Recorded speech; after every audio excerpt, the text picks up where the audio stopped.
Like a lot of artists, I am participating in some form of October drawing prompt list. In fact, I'm attempting to do 3 lists this month, which is a lot. Too much, perhaps, but still good fun. This video will focus on the Art Hang Party Tober, and some of these prompts are crazy, some are clever, some are unusual, and some are just fun. And a few of these can be done during weekly live streams, and that's a bit different for such challenges. I am also joined today by a family of snails, or caracolinhos in Portuguese. And these stickers were made by my fellow Art Hang Party friend Teresa over at Oficina Caracolinho. She's got a fun YouTube channel and an Instagram page, and she has stickers available. Fun, lighthearted art pieces. Get them before they're gone. Bye-bye. So, getting into the art. October 1st brought us the prompt jellyfish, and I decided to go, I guess, goofy and surreal with a tasty peanut butter and jellyfish sandwich. Now this idea goes way back, way back, maybe middle school or something. A friend and I used to joke about making them, and when I was drawing this, I discovered that peanut butter is pretty hard to draw. I really didn't do it justice. But keep this drawing in mind because I will reprise this image in one of my Wordle drawings this month. So that will probably be coming in my next video. And of course, if you're having a peanut butter and jellyfish sandwich, you probably will need a beverage. Perhaps not a watermelon margarita or whatever this is, but you know what? Perhaps so. Right? Just invite a couple friends for the swimming pool-sized happy hour drink. That might be just what the doctor ordered. It does look kind of tasty, though. The first of our regular Thursday Art Hang Party prompts was coral. And the homework prior to the live session was to, I guess as we've come to call it, pre-blobinate the paper with colors, which I did. And during the live session, we viewed a series of different corals, which I drew and outlined with a Sharpie marker, one after the other, until the page was filled with corals a go-go.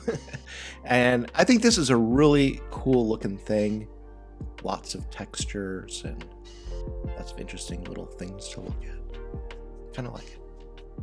The next prompt was album covers, and if you know me, you know I'm a little bit obsessed about my music, and I thought I'd have a hard time selecting something out of my 3,000 or 4,000 CD collection, but I had this idea that popped into my head, and I just had to go with it. Oh, see how I store my CDs? Man, that saves so much room. Anyway, I went with what is technically a single, not an album. So sue me, but Bauhaus's Bela Lugosi's Dead. And this fits the spooky October thing, but adding my little bat in the hat, he adds just enough silliness to make it fun. Now, if you missed my bat in the hat, here it is. I did a screen printed t-shirt. Lots of fun to make, but pretty hard to print, actually. Still, I love this idea, and I have a feeling that Bauhaus would be absolutely fine with this take. They're considered very goth, mostly because of this song, but really these guys are totally goofy and weird, and yeah, but that's a discussion for another channel on another day. The next prompt was 80s nostalgia. And there was a live session for this, but I wasn't able to make it. And I really wanted to put on my acid wash jeans, my double collared polo shirt, and my flock of seagulls haircut. But alas, time was not my friend. I decided to honor the 80s through a few iconic hairstyles, though, of some musicians in the 80s. Have a guess if you'd like. You can pause this video and can you get them? So, of course, in the upper left is A Flock of Seagulls, Mike's score. Then we have Lamal, who was with Kaja Gugu. He also did some solo stuff as well. Robert Smith of The Cure. And next to him, mid-80s Morrissey from The Smiths. Maybe not appropriately next to each other since they haven't been fond of one another for quite some time. You know, all this talk about music is getting me in the mood for some new wave. Yeah.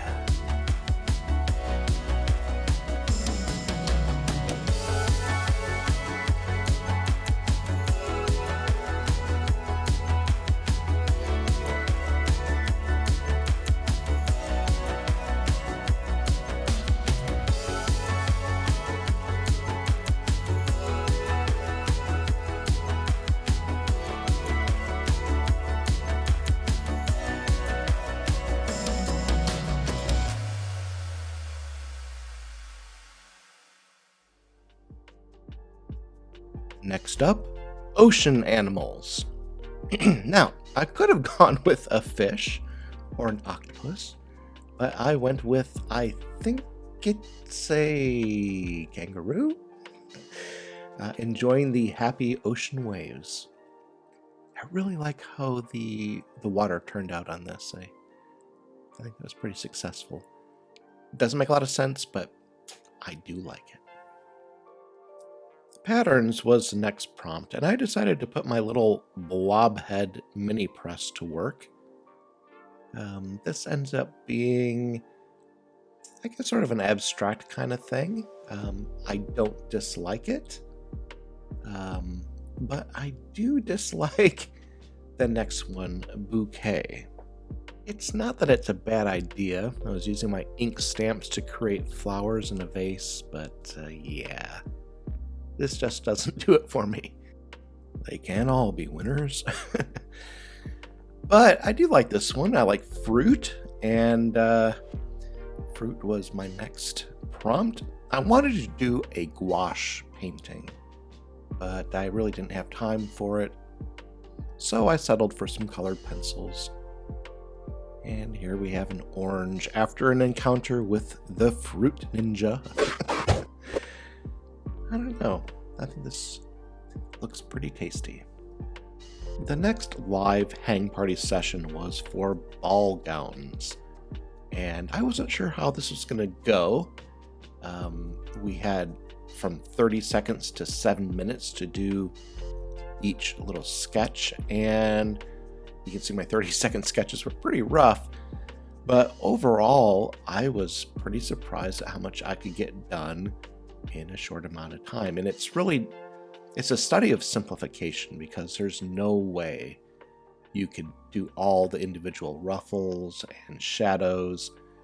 And I just thought it was really fascinating to see how other artists dealt with the same time limitation.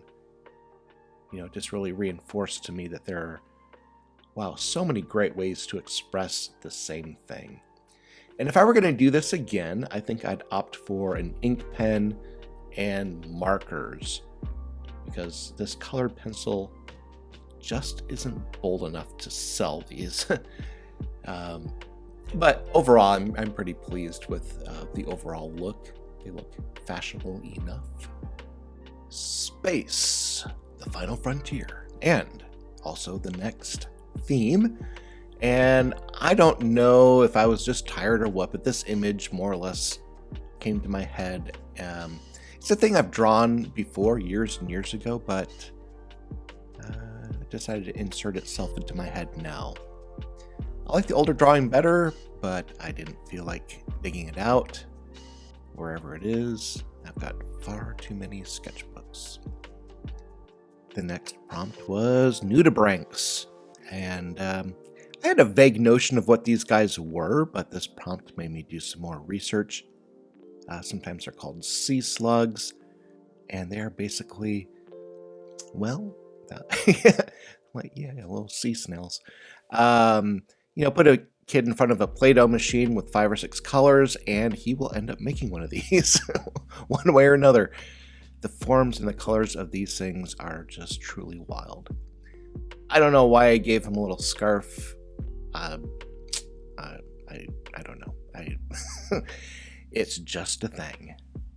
It was about this period that I began running out of time. I mean, I was just getting so busy at work and other things. And it's somewhat apparent in the quality of the drawings, and I do apologize. This was my take on perspective, and in my head, it looked really awesome. I don't know if that's a cat or what.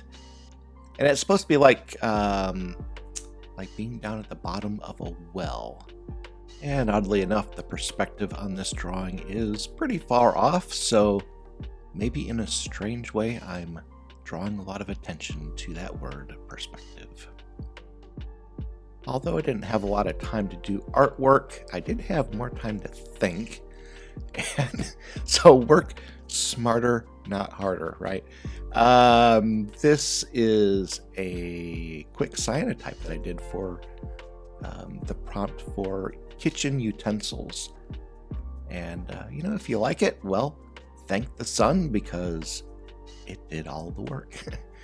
And it's a little bit hard to see these little objects, so this was basically what I did. I covered or coated the paper with the cyanotype solution, let it dry, and then I put these, kitchen utensils over the paper, and then, of course, exposed it in the sun, and it just made these interesting patterns.